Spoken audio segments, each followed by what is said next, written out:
Content presented in Cheshire Corners is for educational and informational purposes only. Please consult a legal professional if you have any questions or concerns about the content of this disclaimer, this series, or the legal implications surrounding psychedelic substances in your jurisdiction.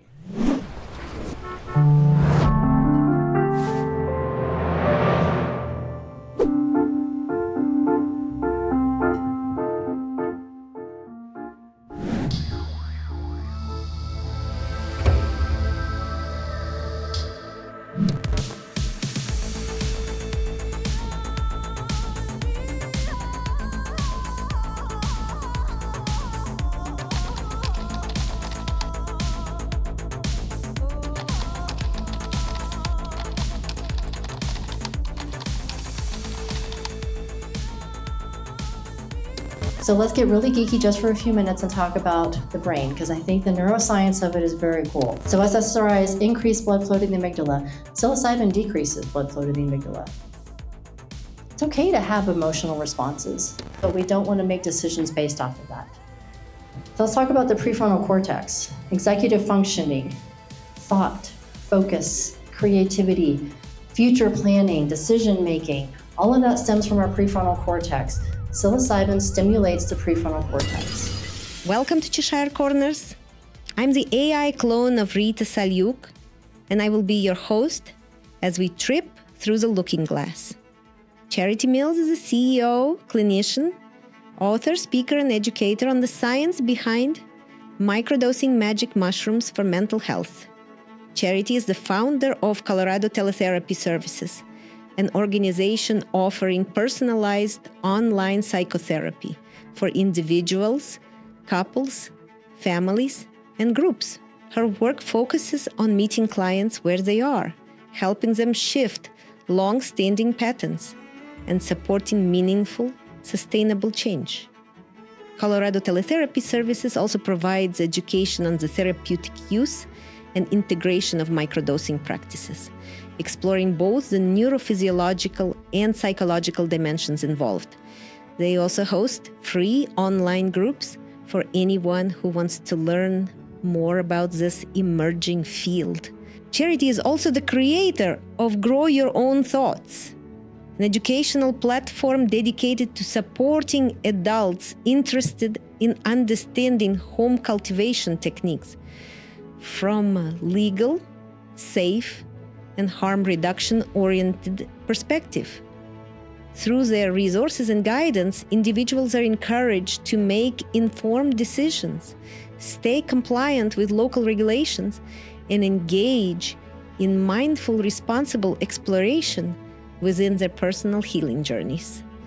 Today, we're pleased to introduce Charity Mills and the science behind microdosing magic mushrooms from Collaborances Conference 2025. For those of you that have spent any amount of time talking to me yet, you know I'm very passionate about microdosing and about the science behind it, because humans are intelligent and we don't do things just for no reason. We don't just trip and fall into things in our life. We step into them, we choose them with intentionality. And so a big part of microdosing is determining what do you want out of it. So I always start with a question, and that is, why do we care? Why do we care that psilocybin has been decriminalized? Why do we care that we have access to it at this point in time in the way that we do after the indigenous use, like we talked about this morning? And the why is because we all live in the human condition. So you don't have to have a diagnosis. You don't have to have a medication that you're on or trying to come off of. You don't have to have any big trauma that's happened in your life. You can just be a human on this planet at this point in time, and I can guarantee that you have stress of some sort, or what we all define as stress. So maybe you've had things that are more stressful though. Maybe there is a diagnosis label that has been handed to you by somebody at some point. Maybe there's a medication that you're using to help try and alter physiological responses with how the brain is responding to stress within your life, or how you're coping with things that have happened in the past. And the cool thing about psilocybin microdosing is that you do not have to change all of those things prior to starting a microdosing regimen. So when we talk about this why though, and we go back to the idea of how we end up in the situations that we're in and thinking the way that we do, it all comes back to thought. What's up here? How do you think about the things that have happened to you? How much power do you give to something that has happened in your life or to another person and what they think about your life and the decisions that you're making? Thought itself is the foundational piece of everything that we do. There is no behavior without having a thought that's attached to it. But oftentimes things become very autonomic. We don't think about why we are responding the way that we do to things that happen in our lives because the brain is efficient. Just like we don't wake up every day and think, oh, I hope I learn how to drive a car again today. Or I hope I remember what color this is. Okay, black, black, black, black. Got it. Okay, now I can go out into the world. No, we have things that just become a part of our conscious understanding and become part of what we call that autonomic or automatic way of thinking. But the brain and its intelligence does not differentiate between how to drive a car and how to choose colors that kind of go together and how to deal with trauma or how to interact in a relationship with somebody or how to self-protect. Most of the things that we do come from a place of self-protection. At the most fundamental foundational baseline, as a species, we are wired to survive. That's it. Number one, baby is born, what do? Survive. That's all that is in the contemplation of that tiny human at the time they come into the world. They don't know light and dark. They don't even know hot and cold. All they know is they've had this experience that probably feels a little bit traumatic at that moment, going from something nice and warm and cozy into bright lights and cold air, but they don't have definitions for those things. But all of us intelligent adults are like, oh wait, let me tell you what all of these things are.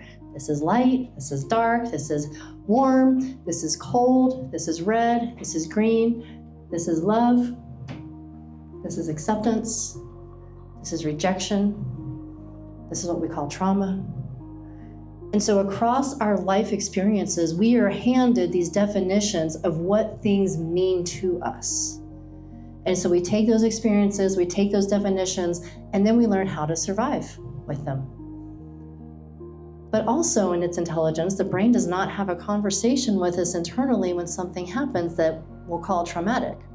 It chooses a response based off of something that has been in our environment previously.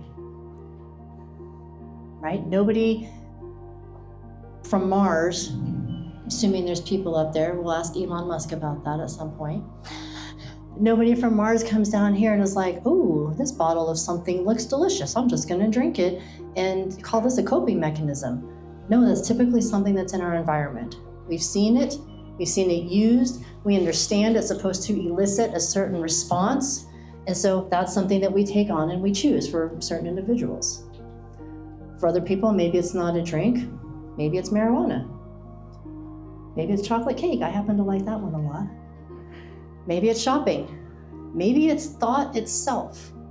But we all have ways of dealing with these uncomfortable things that happen in our lives that we have decided have a definition of something that's bad and that should be avoided and should be covered up. And so we spend a lot of effort and a lot of energy trying to cover these things up and escape from them when they have become a part of our way of thinking and experiencing the world. That's our default mode network. So let's get really geeky just for a few minutes and talk about the brain, because I think the neuroscience of it is very cool. In the back of the brain, we have a part called the amygdala. The amygdala is where fight or flight, fear, most of our emotional responses come from. So SSRIs, or our traditional anti-anxiety or antidepressant medications, will increase blood flow to the amygdala. What happens with that? If we are no longer in a state of hypervigilance or fight or flight and fear, it can go down, or we can increase that blood flow, which is what those medications do, and become very flattened. So now we have limited emotional response. One of the biggest complaints that I hear from individuals on medications is, I just feel like a robot. I just feel blunted. I'm not depressed, but I also feel no joy. I'm just kind of going through life now. Well, that's not the human experience as our biological makeup has us. Our biological makeup is to respond in ways that we have feeling. To have no feeling is often what will lead to suicidal ideations. There's no suicidal ideation button in your brain. You can ask a neuroscientist, you can have an MRI, you can have all the tests done, no button that says, oh, triggered suicidal ideation. It's a belief, it's a thought, It's an understanding, it's an interpretation that whatever I'm going through right now is never going to get better. It's never going to change. It's never going to improve. And when we don't have any shift in how we're experiencing life, that can become an easily ingrained belief system or thought. So SSRIs increase blood flow to the amygdala. Psilocybin decreases blood flow to the amygdala. It's okay to have emotional responses. I am female. I have lots of emotions, my husband will tell you. And throughout the life cycle of hormones, or throughout my life cycle, yes, but also with the hormone cycle, those emotional responses are going to fluctuate. But if I just make decisions based off of emotional responses, I'm going to look like a person with DID, right? Today I'm this, today I'm that, today I feel this way or I feel that way. We don't want to live based off of how we feel. Feelings shift. For anyone that's ever had a newborn baby in the house, I know Nico's got a little one at home right now. There's not a lot of sleep that's happening. You start to feel a little bit like a crazy person sometimes, especially when they're really little. When we're not getting enough sleep, our emotions will shift. When we're not eating right, taking care of ourselves, right? Hangry? I don't know, I have teenagers. That's a new word, not new, but that's a word in our home at this point. Little irritation when blood sugar drops down and they haven't eaten. Again, that's a feeling though. So all these feelings that we have, we decide I need to cover the way I feel. This is a good feeling or a bad feeling. And once we've labeled those as good or bad, then we start defining them as something we should have or something we shouldn't have. And if we shouldn't have it, then we need to cover it up and we need to fix it. So it's okay to have emotional responses, but we don't want to make decisions based off of that. So let's talk about the prefrontal cortex, executive functioning, thought, focus, creativity, future planning, decision making. All of that stems from our prefrontal cortex. Psilocybin stimulates the prefrontal cortex. So we're quieting emotional responses, we're stimulating executive functioning, and the biggest piece that I love is that it quiets the default mode network that sits kind of in between those two. And if there are any neuroscientists in the room, yes, it is all encompassing, but I'm simplifying descriptions at this point for the sake of conversation. But our default mode network is our default way of thinking. So default mode network should be active when executive network is not active. We should be able to focus on something and not have distracting thoughts while we're focusing, right? I'm gonna focus on this project, or I'm gonna focus on this conversation, or I'm gonna be at work. And I'm not also thinking about why my mom did that thing, because I don't know if I'm ever gonna move past it from 10 years ago. Or why did that person leave the relationship? Or what's wrong with me that I can't seem to hold on to the things that I want in my life? Or what about the future? I mean, all we have to do is watch any news channel for 5 minutes right now. You can have a whole lot of fear about tomorrow, much less the future beyond that. But we don't let those things define us. So when we have default mode functioning happening at the same time as executive mode, that's where we get that really noisy brain, a lot of distracting thoughts. Psilocybin quiets the default mode network. It gives us a chance to have space between I feel something and I'm going to act on it, and it gives us that time for how do I want to respond to it. That space is typically what's lacking when we live our lives at 150 miles an hour on a daily basis. We think that being busy is this badge of honor that we wear about how much value we have. How's your day? Oh, I'm so busy. Oh my gosh, you must be so important to be so busy. So I was like, no, my Superwoman cape is literally strangling me right now, actually. You know, but we don't talk about those things. We just want to be busy because busy is its own distraction. Doesn't mean there can't be a lot of things going on in life, but can you still have rational thought and rational function throughout that? So we've got reduction of blood flow to the amygdala, stimulation of the prefrontal cortex, quieting of the default mode network and all that inner chatter that happens. And then we've got our serotonin receptors. SSRIs tell the brain to hold on to the serotonin that's in the brain. What is serotonin? Well, it's our happy mood neurotransmitter in a brief description. But serotonin is also connected to digestion, to sleep, to healing, to how we feel, how we're interpreting things, cognitive functioning, a lot of other things that are happening within the body. And there's a bunch of different types of serotonin receptors. But the SSRIs attach to those 5-HT1A receptors. It's a very passive serotonin pathway. So what happens with that is you go from, okay, I'm feeling this, to I'm feeling less. Instead of being really anxious, I'm a little bit less anxious. It's just very passive. The 5-HT2A receptor is more of an active serotonin receptor, and that's what psilocybin or psilocin attaches to. Psilocin is the metabolite within psilocybin. So for the sake of conversation, I'm going to use the word psilocybin because we all talk about that on a regular basis. But psilocin is that active metabolite that it is metabolized to within the body. When it attaches to the 5-HT2A receptor, though, it doesn't impact natural serotonin production in any way, shape, or form. Those SSRIs are telling the brain to hold on to serotonin, not let it be reuptaken. But in doing that, the brain stops producing serotonin in the way that it was because it doesn't need it. It's already there. Again, the body is efficient. It's like, oh, you got that? Okay, you're good. I'm not going to worry about making any more of that. And then at some point, we're like, man, I feel crappy. I don't feel like I want to feel, so I want to come off of this medication. It's impairing my sleep and my relationships and the way I show up on a daily basis. I'm thinking about suicide more often than I should. That's healthy. So I want to come off this medication, so I'm going to start titrating. Well, guess what? Now you've got a big serotonin deficiency. And oftentimes, individuals will say, forget this. This is worse than what I was experiencing before. So I'm just gonna go back on the medication, and round we go. And I'll go see my doctor, and then they'll give me a different medication that'll maybe offset some of these. So pretty soon you've got Zoloft, you've got Cymbalta, you've got some Trazodones for sleep, maybe you've got some gabapentin thrown in there, a little boost bar. You've got a whole cocktail of medications that you're taking. Why? Because one day you were like, oh man, I just don't feel like myself. Well, now you definitely don't feel like yourself. But trying to go backwards and undo that can be very painful. So with psilocybin, you can start microdosing before you titrate, and that will help bridge that serotonin deficiency gap. What's cool though is, again, it's not impacting natural production of serotonin. It perfectly fits that receptor and elicits the same benefits of serotonin without changing our natural serotonin production. So start microdosing, start titrating off of those various medications, working with your prescribing clinician, of course. And as you titrate down, you'll be able to titrate down that microdose as well. Something that's very cool about psilocybin is you can microdose every day, and the body does not develop a tolerance to psilocybin when microdosing. Over time, you need less, not more. It is a healing modality. So starting out, you do not have to do 3 days on, 2 days off, or every other day, or 5 on, 4 off. You can microdose every single day. It's not developing a tolerance.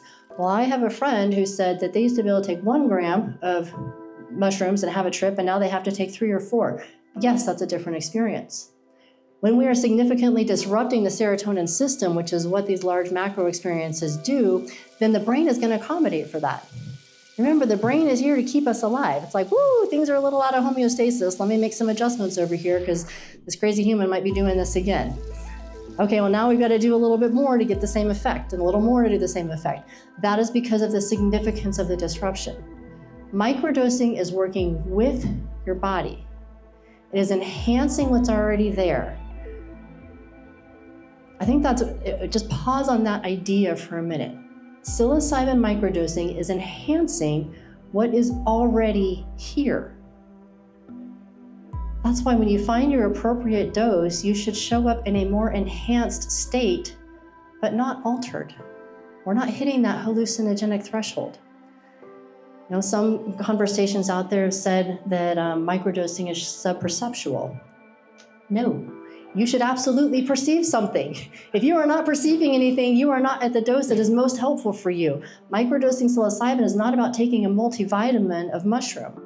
It's not like when you take your vitamin C and you're like, okay, I'm pretty sure that's doing something for me, so I'll just keep taking it all winter long, you know, with my zinc and everything else to hopefully ward off sickness. That is not what we're doing with psilocybin. If you are not perceiving something, you need to increase your dose or change your strain of mushroom, or possibly even both. That's a different conversation. Right? But microdosing is individualized. Start low, go slow until you notice something. Not feel something, notice something. What are you noticing about what's shifting for you? How is your perspective changing? Notice that somebody turned on their blinker and I was like, you know what? Yeah, come on in. I know I'm on I-25 with 350,000 other people at 8 o'clock in the morning, but you may come on over now. Instead of the non-microdosing day where we're like, I don't think so, buddy, get behind, you know? That's just one little thing, but imagine if all of I-25 was microdosing in the mornings, come on. We would still all get to the same destinations, just a little bit more pleasantly. Yes. Yeah, we're not even talking about Congress and the executive branch of our government right now, or the world. That's why I jokingly say, you know, we're not about mushrooms for everyone. It's like, oh wait, yeah, I totally am about mushrooms for everybody. But understand how and why. Why do we care? What is the goal? The goal is for each of us to show up in our most authentic, enhanced way of ourself. Not, here's all your ideas and tell me what I'm supposed to know and what I should think about me. No, let's go back to that idea of self-protection. What is self-protection? It's wanting to survive. How am I showing up in a way that you're going to accept me so that you are now telling me I'm okay and now I can feel okay about me and I can keep going on about my life? Instead, it's like, you're okay. So am I. Let's just be in a state of being. Let's be able to have some community and you know, be around each other and not have to be trying to convince each other that you're right and you're wrong. As soon as we start creating all of those delineations, we are creating a separation from our natural environment. For those of you that have heard me speak before, you know I love the example of the squirrels that live in the tree outside of our back window because they're very busy. And they're also having a great time. I do not see squirrels really arguing with each other very often, you know. But I have never seen a squirrel sit up there and do this to another squirrel. Well, Johnny, that is not how we're gonna do things around here. You need to go find your own nuts because these are mine. I found them first and I put a white flag on them that said these are mine and you're not allowed to touch them. No, nature flows. Like, man, Johnny went and dug up my squirrels last night. Freaking Johnny, I gotta find a new hiding spot. You know, but that's not how we are as humans. You have an idea, oh, I don't like that. Nope, you're wrong. I'm gonna get a shirt that says you're wrong. I'm gonna wear a hat that says I know everything. I'm gonna probably put a flag on my house that also says this is what I believe. And it's not about not having varying belief systems, but are we putting ourselves into a mindset of if you don't agree with me, we are anti each other? That is not how nature survives. And it's not how humans were created to survive either because we are a natural species. But we've separated ourselves so much from each other and from the rest of nature in many ways that we've decided we need locking bags for items that grow in cow patties out in the pasture. That's kind of crazy when you think about it. We have locking bags at our booth. They are really cool, by the way, and they have a fun patch on them. But we have them because the state and the federal government, even more so, have said this thing that can grow in a cow patty out in eastern Colorado, yeah, no, that's illegal. You better lock that up. That's dangerous. You don't know what it might do to you. You might think for yourself. We don't want any of that. But that separation from nature, it gets into us and we start feeling like we're a silo, and that's where all of this self-protection comes from. You've hurt me, I hold on to that, I define myself by it, and I don't know how to let go of it. All that is what flows through that default mode network. Now, every single thing that happens, somebody cuts us off on I-25, what is it? It's not just like, oh my gosh, that was dangerous. It's like, do you not see me? Am I not valued as a person? You're just gonna cut in front of me? Well, I'll show you. You know, then we end up in road rage. What did you prove? Nothing at all, but where did that come from? Am I alone in being the only one that's like, oh my gosh, I can't believe I just responded that way to another stranger? Thank you, one person, two people. But we do that, why? That had nothing to do with that one person. It had nothing to do with even going the same direction on the highway. There's something else that was going on, but this is the state that we live in. We live in a pressure level up to here, and it doesn't take much to send us over the top. And sometimes microdosing is just relieving that pressure.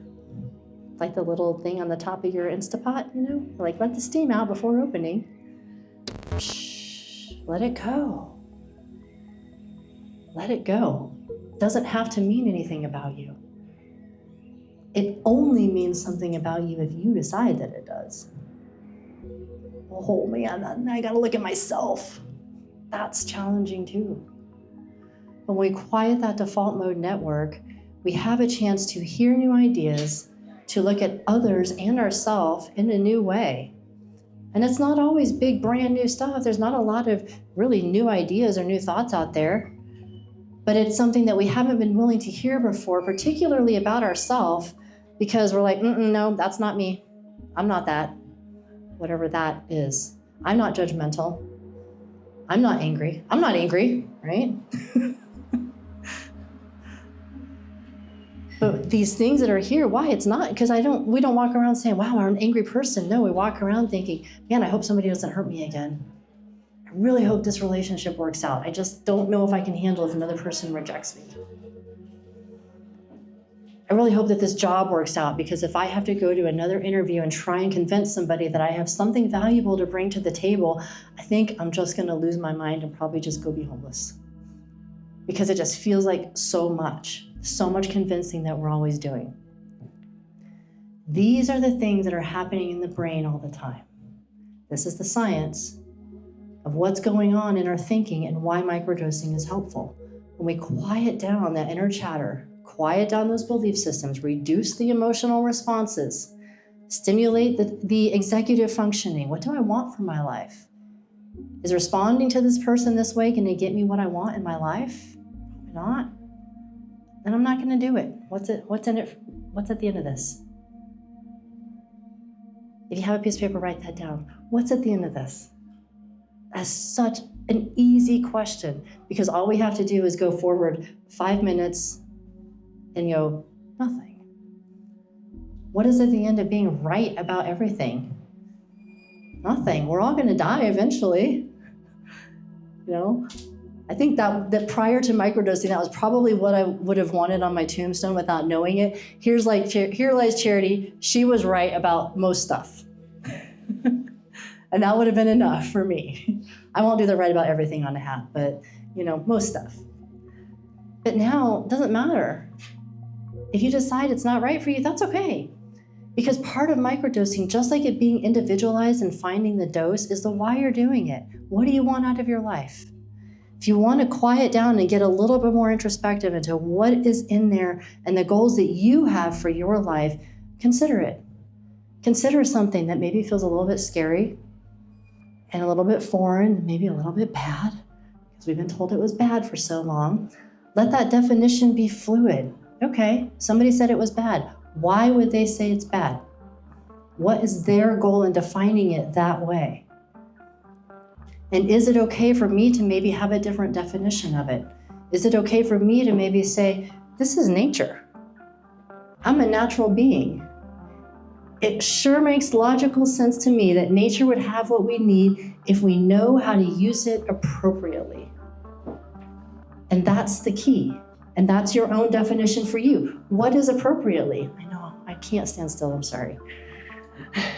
What is appropriately, though? Appropriately is what is helpful to you. So guess what? You get to decide what that appropriate dose is. You get to decide what that appropriate outcome is for you. But start low. Notice how your perspective is shifting. Notice what it feels like to have the inner chatter quiet down or slow down a little bit. We're not slowing down from 150 miles an hour on a Ducati crotch rocket to, walking on I-25. We're slowing down to like 65, 70 miles an hour, maybe in a Kia that's a hybrid. We're just going with the flow of traffic. Because that's where we are on this planet. If we try and rush through it, what are we trying to get to? And if we try and stay in one place, we're not growing. And you don't get to not grow in some capacity when you're a natural being. The opposite of growth is death. If you're not growing, you're going backwards. So start with a low dose that makes sense. Know your strain of mushroom. There's 200 different kinds of psychedelic mushrooms. I'm talking only about one strain, which is psilocybe cubensis. That's what's decriminalized in the state of Colorado. And I'm talking about 2 strains of psilocybe cubensis today, Golden Teacher and B+ or B positive, depending on what you want to call it. Again, call it what you want, doesn't matter. But find a strain that has a very moderate psilocybin content and a lower psilocin content when you are microdosing. Psilocin, again, remember, that's the active metabolite. The higher amount of that you have in the mushroom up front, the faster it's going to onset and the harder it's going to impact. So when we say, oh, I want a weak mushroom or a strong mushroom, that's really kind of where those definitions fall between weak and strong, is the amount of psilocin that's in the mushroom initially starting out. Does it need to be metabolized, and so we're kind of gently going into it? Or is it like, I got you, we're all here? That's a macro experience. That's a different journey, okay? That is the journey. But with microdosing, we want those gentle mushrooms. Golden Teacher and B+ are known to be very gentle and intuitive. Intuitive meaning it quiets things down and you feel more connection to yourself and those around you. Now, I will say, I think that's psilocybin in general, really. Psilocybin as a whole is intuitive. We talk about other things like ketamine. Ketamine does what? It's a dissociative. It separates you from yourself. I'm not going to go into ketamine experiences, but I want to make that clear delineation of when we look at some of these chemical compounds, we say, oh, it's dissociative. Once again, separate from the self. When you're choosing nature and you're choosing psilocybin, it's integrative to the self. I want to see myself differently. Every single one of you, you're the expert on yourself. No one's ever going to know you better or more thoroughly than you know yourself. You just might not recognize that yet. But that's where psilocybin can be helpful. When we quiet down all those definitions that we've been given, we're not born with them, they're given to us. So it's not a part of you, it's an education. When you can separate some of those, you can have a different view of yourself. And you can see yourself in a more whole and a more complete way. And that's a lot of the work that is done in those larger dose experiences, right? It's going into things that have happened and understanding them in a new way. Microdosing, you do that in a slower, more intentional way over a longer period of time. Healing takes time. You don't break your arm, then you're like, put that bad boy in a cast, off we go, back to the gym. No, you gotta let it heal. You get the cast, you're annoyed, you wrap it in plastic while you shower, you stick a pencil down there because it itches. You know, at some point you finally get it off and you're left with this arm that's like, oh, I have no muscle tone anymore. So then you go to physical therapy, you build it back up. You go to the gym and you start working out again. You eat healthy foods with good protein to build all that back up. It takes time to heal the physical body. The same way it takes time to heal the mental and emotional aspect of ourselves as well. But you can have experiences that are in these larger dose journeys, but you can microdose every single day and have that healing come over time and have those perspectives shift over time. All of these belief systems, all these ideas, all these definitions, they've been given to us from the time we're born until the age we are now. And all of us in here are, I'm gonna go with a minimum of 20. That is 2 decades at a minimum. I mean, I'm 21, but aside from that, at a minimum that we have been given information and definitions. We're told, here's how you define yourself. Here's what you should think about you. Here's how you should define your neighbors. It takes time to start to quiet those down and undo some of that. And yeah, it's a little bit scary to start questioning things that you've held onto so tightly for an extended period of time.